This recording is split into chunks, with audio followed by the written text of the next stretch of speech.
Well, howdy there, Internet people. It's Belle again. So today, we're going to talk about Trump, Canada's counteroffer, Greenland, and the thing to remember about Trump's rhetoric on this. Okay, so Trump's push to pick up Canada and Greenland is still dominating the headlines, which is probably the point, but we'll get to that in a few minutes.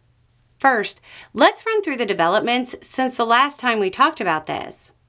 Trump bizarrely refused to take certain options off the table when it comes to his desire to obtain Greenland and the Panama Canal. When asked if he would rule out the use of military force, he said, quote, "I can't assure you. You're talking about Panama and Greenland. No, I can't assure you on either of those two. But I can say this. We need them for economic security." Reminder, Greenland is a territory of Denmark, and Denmark is a NATO ally and a member of the EU.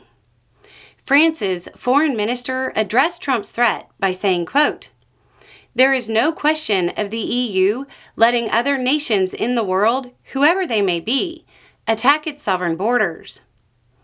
Canada is taking a little bit of a different approach to Trump's laughable foreign policy statements. They're laughing. The Premier of Ontario, Doug Ford, said, quote, "You know something? To the President, I'll make him a counteroffer.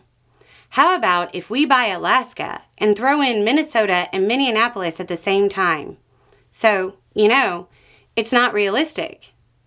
He went on to say, "I know he likes making these comments, and he likes joking around. I take that seriously. He may be joking, but under my watch, that will never, ever happen."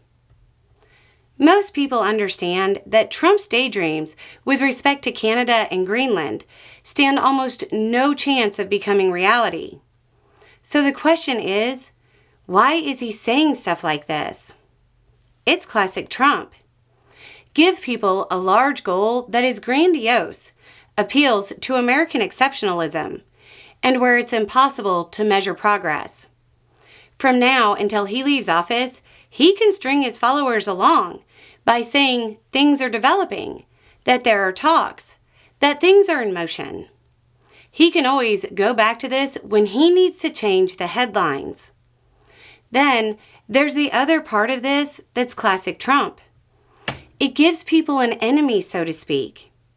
He knows that with Republicans in control of both houses and a sympathetic Supreme Court, he won't have any excuse for not enacting his grand domestic promises, except for, reality. If he can switch the focus to foreign policy, he gets people focused on something other than the promises he's already backing away from. This whole international intrigue has diverted attention from the dysfunction in Congress and the rumors that the one big beautiful bill has already lost the number of votes needed to pass when a handful of Republicans rejected adding a debt ceiling increase. It's important to remember that while this is being treated as a joke by most in the U.S. and at least some of Canada, we have officials of longtime allies now warning that we shouldn't invade the EU. I can't really think of something more damaging to American foreign policy.